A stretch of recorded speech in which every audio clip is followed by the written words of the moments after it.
Was the Pfizer COVID vaccine tested on stopping the transmission of the virus before it entered the market? If not, please say it clearly. If yes, are you willing to share the data with this committee?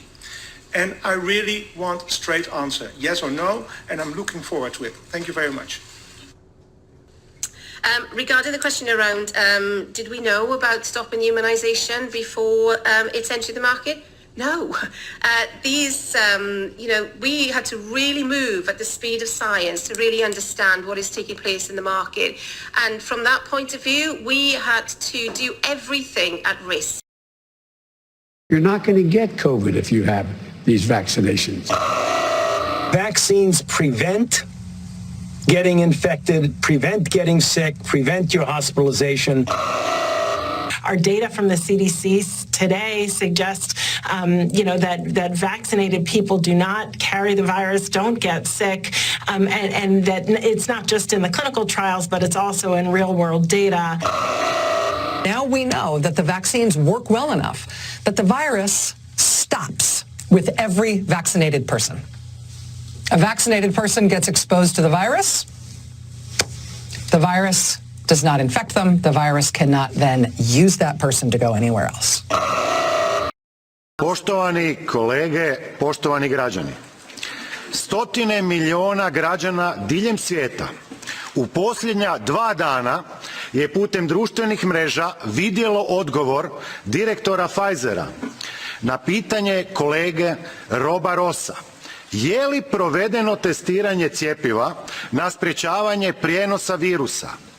Dobio je izravan odgovor. Nije provedeno. Dakle, uopće nije provedeno testiranje cjepiva na prijenos virusa. Nadalje, s obzirom da iz drugih dostupnih podataka, pogotovo podataka engleskog NHS-a, koji precizno vodi statistiku oboljelih, hospitaliziranih i umrlih prema takozvanom cijepnom statusu 1., 2., 3. i 4. doze i necijepljeni, nedvojbeno proizlazi da ne postoji razlika u zarazi, oboljevanju i umiranju od COVID-19 između takozvanih cijepljenih i necijepljenih građana.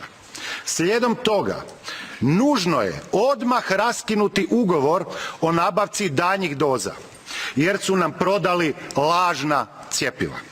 Zatražiti povrat dosad uplaćenih sredstava u iznosu od 2,5 milijarde eura, te pokrenuti kazneni progon protiv Pfizera i drugih.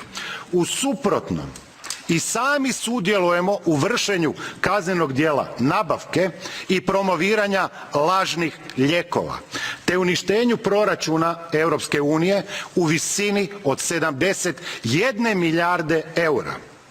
Ukoliko i za koliko se Ursula von der Leyen obvezala u ime svih nas platiti farmaceutima. Moje pitanje je kad ćete raskinuti ugovor? Hvala. Ursula von der Leyen must immediately and unconditionally resign from her position as President of the European Commission due to the fact that her actions are currently criminally investigated by the European Public Prosecutor's Office.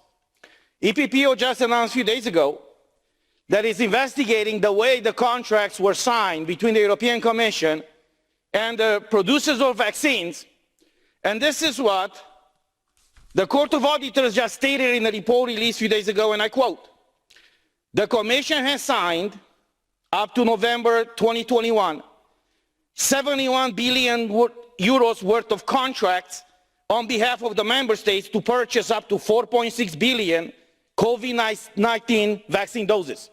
That means that she purchased 10 doses of vaccines for every EU citizen based on contracts that were never released to the public.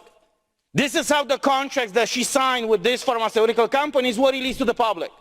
How is this possible in the European Union that is called to be transparent with the way it's using people's money? So I'm asking again and calling again for immediate and unconditional resignation. Thank you.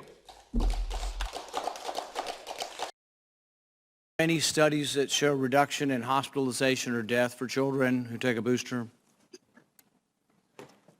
Right now, there's not enough data that has been accumulated, Senator Paul, to indicate that that's the case. I believe that the recommendation that was made was based on the assumption that if you look at the morbidity and mortality of children within each of the age groups, 0 to 5, 5 to 11. Right. So there are no studies, and Americans should all know this.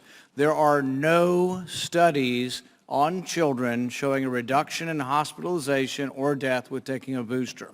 The only studies that were permitted, the only studies that were presented were antibody studies.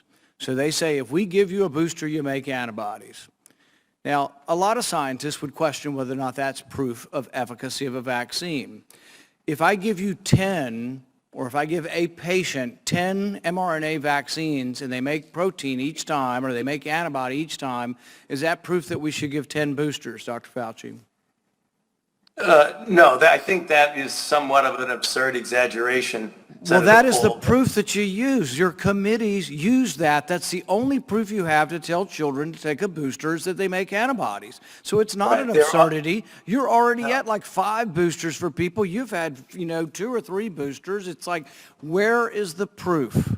Now, I think there is probably some indication for older folks that have some risk factors. For younger folks, there's not. But here's factors for the vaccine. So the risk of myocarditis with a second dose for adolescent boys 12 to 24 is about 80 in a million. This is both from the CDC and from the Israeli study.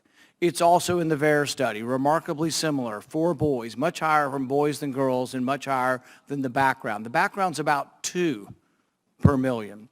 So there is risk and there are risks. And you're telling everybody in America just blindly go out there because we made antibodies. So it is not an absurd corollary to say if you have 10. In fact, you probably make antibodies if you get 100 boosters. All right? That's not science. That's conjecture. And we should not be making public policy on it.